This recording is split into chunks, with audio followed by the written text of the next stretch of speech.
Hi friends, പുതിയൊരു വീഡിയോയിലേക്ക് എല്ലാവർക്കും സ്വാഗതം. ചാനൽ ആദ്യമായിട്ട് കാണുന്നവരാണെങ്കിൽ സബ്സ്ക്രൈബ് ചെയ്ത് സപ്പോർട്ട് ചെയ്തതാണ്.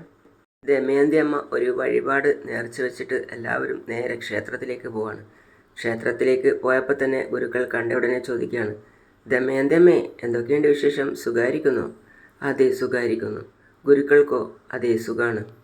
കാർത്തികേയൻ്റെ കല്യാണം വിചാരിച്ചതുപോലെ നടന്നതുകൊണ്ട് ഞങ്ങളിവിടെ ഒരു പൊങ്കാലിടാൻ വന്നതാ ഗുരുക്കളെ. അത് നന്നായി. ഈ ക്ഷേത്രത്തിലെ വിശേഷപ്പെട്ട വഴിപാടാണല്ലോ പൊങ്കാല. അതെ, എന്നാ ദമയന്തി അമ്മ ഭഗവതിക്കുള്ള പൂജാ സാധനങ്ങളൊക്കെ ഇങ്ങ് തരിക. ഞാൻ പൂജ നടത്തിയിട്ട് വരാം. പൂജ കഴിഞ്ഞതും പൊങ്കാലിടാൻ നിങ്ങൾ തുടങ്ങിക്കൊള്ളുക. അപ്പോൾ തന്നെ ദമയന്തി അമ്മ, മഹേന്ദ്ര, പൂജയ്ക്കുള്ള സാധനങ്ങളൊക്കെ ഗുരുക്കൾക്ക് കൊടുക്കുക. പൂജയ്ക്കുള്ള സാധനങ്ങളൊക്കെ മഹേന്ദ്രൻ ഗുരുക്കൾക്ക് കൊടുത്തു. അതിനുശേഷം എല്ലാവരും അത് തൊട്ട് നമസ്കരിക്കുകയാണ്. എല്ലാവരും എടുത്തതിന് ശേഷം ഭൈരവി ഒന്നും ചെയ്യാതെ നിൽക്കുകയാണ്. ഗുരുക്കൾ പ്രത്യേകം പറയാണ് ഭൈരവിയോട്, പൂജയ്ക്കുള്ള കുങ്കുമവും പൂവും അതിൽ നിന്നും എടുത്തോളുക. അത് കണ്ട് കാർത്തികേയൻ പറയാണ്, എൻ്റെ മുഖത്തോട്ട് നോക്കി വായും പൊളിച്ച് നിന്നാൽ ഭസ്മം അവിടെ തടിലല്ലേ ഇരിക്കുന്നത്? ദമയന്തി, കിഴക്ക് വശത്തോട്ട് അടുപ്പ് കൂട്ടി പൊങ്കാല വെച്ചോളൂ. 10:20 വഴിപാട് സമർപ്പിക്കാം. അതെ, ശരി പൂജാരി. ഭൈരവി ഒന്നും ചെയ്യാതെ അവിടെ ഇരിക്കുകയാണ് കാർത്തികേയൻ്റെ കൂടെ തന്നെ. അപ്പോൾ സിന്ധു ചെയ്യേണ്ട കാര്യങ്ങളൊക്കെ അവരുടെ അമ്മയുടെ കൂടെ നിന്ന് ചെയ്യാണ്. അതായത് ദമയന്തി അമ്മയുടെ കൂടെ നിന്ന് ചെയ്യാണ്. അതിനുശേഷം പൊങ്കാലയിട്ട ഭക്ഷണം സിന്ധു തന്നെ സിന്ധുവിൻ്റെ കൈകൊണ്ട് എല്ലാവർക്കും സന്തോഷത്തോടെ വിളമ്പിക്കൊടുക്കുകയാണ്. ഹരിയുടെ അമ്മ ദേഷ്യത്തോടെ പല്ല് കടിച്ച് ഞെരിച്ചിട്ട് നോക്കുകയാണ് സിന്ധുവിനെ. അങ്ങനെ എല്ലാവരും സന്തോഷത്തോടെ ഇരുന്ന് കഴിക്കുകയാണ്. അപ്പോഴാണ് ശങ്കരനും അളിയനും അവിടെ എത്തിയത്. ശങ്കരൻ ചോദിക്കുകയാണ്, കാർത്തികേയ, എന്തൊക്കെയുണ്ട് വിശേഷം? കുടുംബം മൊത്തം ഉണ്ടല്ലോ പൊങ്കാലയിട്ട് ആഘോഷിക്കാൻ. നീ ഇത് കണ്ടോടാ ശങ്കര, കാർത്തികേയൻ കെട്ടേണ്ട പെണ്ണ ഹരിയുടെ അടുത്ത് നിൽക്കുന്നത്. അതെ, അവൾ നമ്മുടെ ഡോക്ടറുടെ അടുത്താണല്ലോ ഇരിക്കുന്നത്. അതേസമയം ഹരിയുടെ അമ്മ ലക്ഷ്മി മനസ്സിൽ ചിന്തിക്കുകയാണ്, ഇയാളിങ്ങനെ ഓരോ വാക്ക് പറയുന്നത് കേൾക്കുമ്പോൾ കാർത്തികേയന് അത് പിടിക്കില്ല. അതിനുശേഷം ഈ കാർത്തികേയൻ ഇയാളുടെ തല വെട്ടിയിട്ട് ജയിലിൽ പോകും.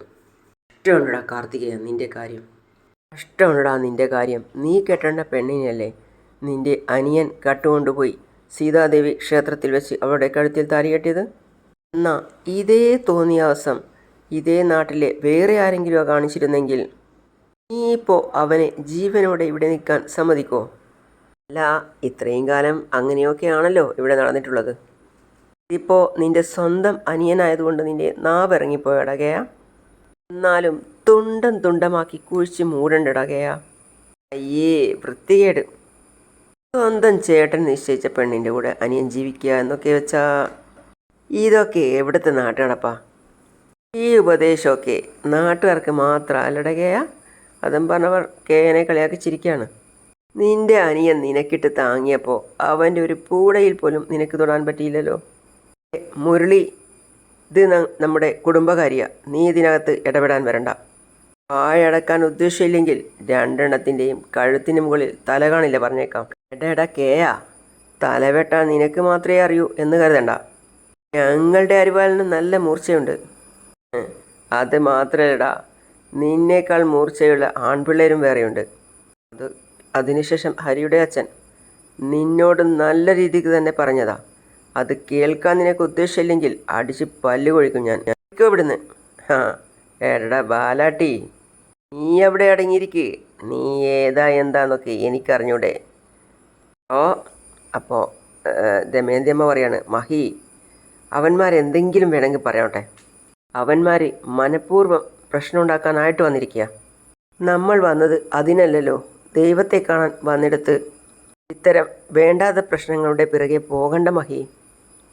പിന്നെ സിന്ധു, മനസ്സിലാവാത്തത് കൊണ്ട് ചോദിക്കുക. അവസാന നിമിഷം വരെ കാർത്തികേയനാണ് നിന്റെ ഭർത്താവ് എന്ന് കരുതി നീ നിന്നു. ഇത് മാത്രം നീ എന്തെല്ലാം സങ്കല്പിച്ചിട്ടുണ്ടാവും.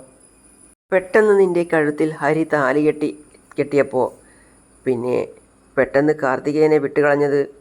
പിന്നെ ഇവനെ അത്ര പെട്ടെന്ന് അങ്ങ് നിനക്ക് മറക്കാൻ പറ്റുമോ?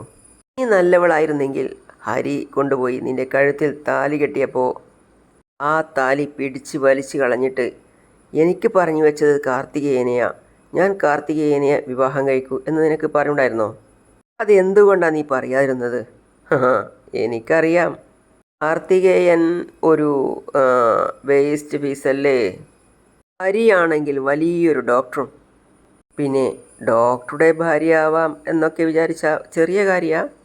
എടാ ഹരി ഡോക്ടറെ, ഇതാ ഇപ്പോൾ ഈ നാട്ടുകാരൊക്കെ നിന്നെ വിളിക്കുന്ന പേരെന്താണെന്നറിയോ? അയ്യോ, മറന്നുപോയല്ലോ. ആ, ഓർമ്മ വന്നു. ഹരി ഡോക്ടർ, പെൺവേട്ടക്കാരൻ.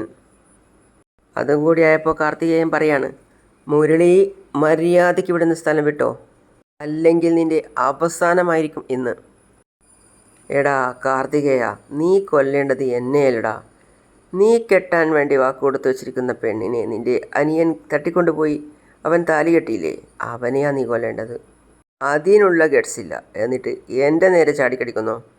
അത് പിന്നെ നിന്റെ ഹരിയായതുകൊണ്ട് നീ അങ്ങ് ഒഴിഞ്ഞു കൊടുത്തതാണോ? ഇതിൻ്റെ പേര് ഒഴിഞ്ഞു കൊടുക്കലെന്നല്ല, കൂട്ടിക്കൊടുപ്പ് എന്നാ. അത് കേട്ടതും കാർത്തികേയന് പിന്നെ അവിടെ ഇരിക്കാൻ തോന്നിയില്ല. അപ്പോൾ തന്നെ ഇടോ എന്ന് പറഞ്ഞ് എഴുന്നേറ്റ് വരികയാണ്. ഓ വേണ്ട കേയ വേണ്ട, വേണ്ട കേയ. മേന്തിയും പറയാണ്, വേണ്ട കേയ മോനെ, വേണ്ട കേയ എന്ന്. പക്ഷേ കേയൻ അതൊന്നും വകവയ്ക്കാതെ അവനുമായിട്ട് ഏറ്റുമുട്ടാണ്. കേയ വേണ്ടടാ, എടാ കേയ വേണ്ടടാ. കേയന് പിന്നെ അത് കേട്ട് നിൽക്കാനായില്ല. കേയൻ പിന്നെ രണ്ടുപേരെയും നന്നായിട്ട് ഇട്ട് തട്ടുകയാണ്. എടാ കേയ നിർത്തടാ, നിർത്ത്. അതേസമയം ഹരിയുടെ അമ്മ മനസ്സിൽ ചിന്തിക്കുകയാണ്, കാർത്തികേയനിപ്പോൾ ഇതിനെ രണ്ടിനെയും തല്ലിക്കൊന്നിട്ട് നേരെ ജയിലിലേക്ക് പോകും, അതിൽ ഒരു സംശയമില്ല. എടാ വേണ്ടടാ, ഞാൻ പറയുന്നത് കേൾക്ക്. എടാ എന്തെങ്കിലും സംഭവിച്ചിട്ടുണ്ടെങ്കിൽ പ്രശ്നമാവും, വിട്. കേയനും അവരുടെ അടുത്ത് നിന്ന് നന്നായിട്ട് അടിക്കിട്ടുന്നുണ്ട്. പക്ഷേ കേയൻ അതൊന്നും കാര്യമാക്കാതെ അവർ രണ്ടുപേരെയും അടിച്ചു വീഴ്ത്താൻ ശ്രമിക്കുക. ഒടുവിൽ രണ്ടിനെയും അടിച്ചു വീഴ്ത്തി. എടാ കേയ വേണ്ടടാ എന്നൊക്കെ അവരൊക്കെ പറയുന്നുണ്ട്. പക്ഷെ അതൊന്നും കാര്യമാക്കാതെ കേയൻ രണ്ടിനെയും അടിച്ചു വീഴ്ത്തി. അതിനുശേഷം ഒരു നല്ല മുട്ടക്കല്ലെടുക്കാണ്. എടാ കേയ വേണ്ടടാ കേയ, എടാ മോനെ കേയ വേണ്ട എന്ന് ദമയന്തിയും എല്ലാവരും പറയാണ്.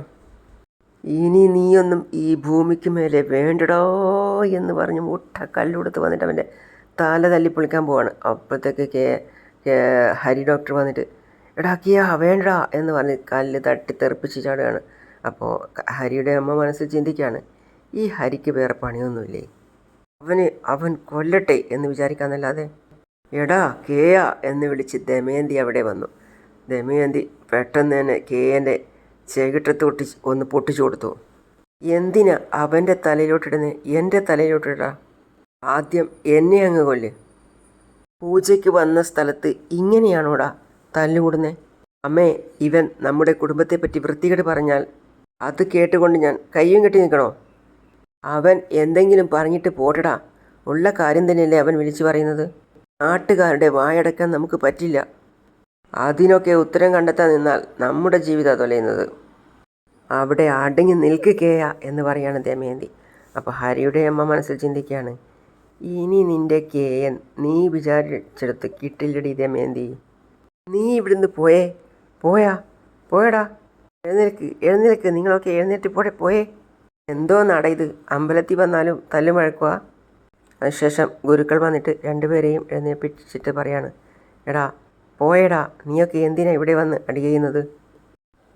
എടാ കേയ, നീ എന്നെ തല്ലി ചതച്ചില്ലേടാ. നിൻ്റെ അനിയത്തി ഗായത്രിയെ കേട്ടാൻ ഇനി ആരാ വരുന്നതെന്ന് എനിക്കൊന്ന് കാണണം. എടാ നിനക്ക് ബാക്കിയും കൂടി തരാടാ. ഏയ് കേയ വേണ്ട കേയ എന്ന് പറഞ്ഞ് ദമയന്തിയും മറ്റുള്ളവരും പിടിച്ചു വെക്കാണ്. അളിയ വാടാ. കരുതിയിരുന്ന കേയ, നിൻ്റെ മരണം എൻ്റെ കൈകൊണ്ടാണ്. ആയിക്കോട്ടെ, ഒന്ന് പോയടാ. വിചാരിച്ചതുപോലെ കാര്യങ്ങളൊന്നും അങ്ങനെ വഷളായില്ല. കേയൻ ആ മുരളിയെ കൊന്നിട്ട് ജയിലിൽ പോകും എന്ന് കരുതിയിട്ടാണ് ഞാനവിടെ നിൽക്കുന്നത്. എടാ അളിയ വാടാ, മുരളി വിളിക്കുകയാണ്. എന്നാൽ ആയിക്കോട്ടെ കേയ, നിൻ്റെ മരണം എൻ്റെ കൈകൊണ്ടായിരിക്കും, ഒന്ന് പോടാ. വിചാരിച്ചതുപോലെ ഒന്നും നടന്നില്ലല്ലോ. കേയൻ ആ മുരളിയെ കൊന്ന് ജയിലിൽ പോകും എന്ന് വിചാരിച്ചിട്ട് അതൊന്നും നടന്നില്ലല്ലോ. പിന്നെ ഇതാ ഹരി ഡോക്ടർ ടെറസിൽ പായും വിരിപ്പൊക്കെ വിരിച്ച് നന്നായിട്ട് അവിടെ കിടന്നുറങ്ങാമെന്ന് തീരുമാനിച്ച് അവിടെ കിടക്കുകയാണ്. അപ്പോൾ അതുവഴി പോയ സിന്ധു, പാവം ഡോക്ടർ, ഞാൻ കാരണമല്ലേ ഈ മഞ്ഞത്ത് ഇവിടെ വന്ന് കിടക്കേണ്ടി വന്നത്. ഡോക്ടറെ ഇപ്പോൾ എങ്ങനെയാ ഒന്ന് മുറിക്കകത്ത് കയറ്റി കിടത്തുക? ഞാൻ വിളിച്ചാലൊന്നും ഡോക്ടർ വന്ന് കിടക്കില്ല.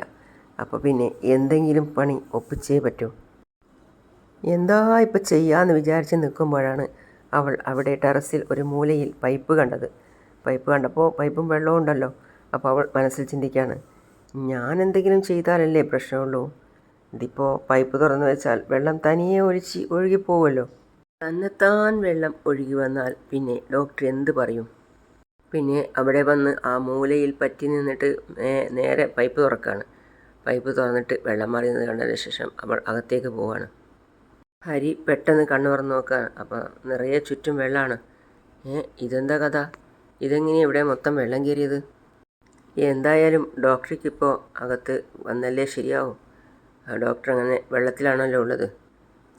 എന്ന് പറഞ്ഞ് ഡോക്ടർ പായം വിരിപ്പും തലയാണൊക്കെ എടുത്തിട്ട് നേരെ അകത്തേക്ക് പോവാണ്. ഞാൻ കിടക്കാൻ വേണ്ടി വന്നപ്പോൾ പൈപ്പ് ക്ലോസ് ആയിരുന്നല്ലോ, പിന്നെ ഇതാരെങ്ങനെ തുറന്നു വെച്ചത്? അതേസമയം സിന്ധു അവിടെ ഒളിച്ചു നിന്നിട്ട് ഹരിയുടെ നീക്കങ്ങളൊക്കെ ശ്രദ്ധിച്ചിട്ട് പറയാണ്, ഇനിയിപ്പോൾ എന്തായാലും ഡോക്ടർക്ക് ഇങ്ങോട്ട് വന്നല്ലേ പറ്റൂ. പായ് മൊത്തം നനഞ്ഞിരിക്കുകയാണല്ലോ, ഇനിയിപ്പോൾ എവിടെ പോയാൽ വന്ന് കിടക്കുന്നത്? ഹരി റൂമിൽ വന്ന് നോക്കുന്ന സമയത്ത് സിന്ധു ഒന്നും അറിയാത്തതുപോലെ കിടന്നുറങ്ങുകയാണ്. ഇടയ്ക്ക് കണ്ണു തുറന്ന് ഹരിയുടെ നീക്കങ്ങളൊക്കെ ശ്രദ്ധിക്കുകയും ചെയ്യുന്നുണ്ട്. ഹരി പിന്നെ കാട്ടനൊക്കെ നീക്കി നന്നായിട്ട് അവിടെ വിരിപ്പൊക്കെ വിരിച്ച് താഴെ തറയിൽ തന്നെ കിടക്കുകയാണ്.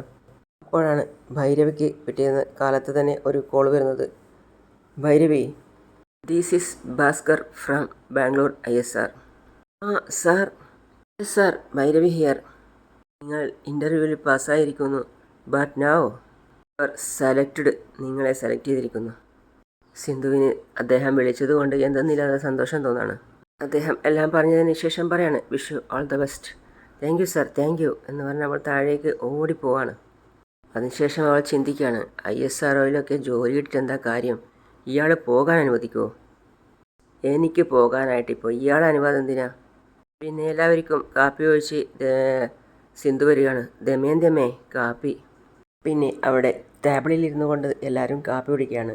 അതായത് ദമയന്തി അമ്മയും കാർത്തികേയനും അതേപോലെ തന്നെ ഹരിയുടെ അച്ഛനും ഗായത്രിയും ഒക്കെ ഇരുന്ന് കാപ്പി കുടിക്കുകയാണ്. അപ്പോഴാണ് ദമയന്തി അമ്മ വേറൊരു കപ്പ് എടുത്തിട്ട് ആ കാപ്പി തണിക്കുകയാണ്. തണിക്കുന്ന സമയത്ത് ആറ്റുന്ന സമയത്ത് കാപ്പി കയ്യിൽ നിന്നും കുറച്ച് താഴേക്ക് മറിഞ്ഞു പോയി. അപ്പോൾ അവിടെ ഒരു കവറുണ്ടായിരുന്നു, അതിനകത്തേക്ക് തേച്ചും കാപ്പി മറിഞ്ഞത്. അത് കണ്ടുകൊണ്ടാണ് ഭൈരവി അവിടത്തേക്ക് വന്നത്. അയ്യോ, കാപ്പി മറിഞ്ഞു പോയല്ലോ.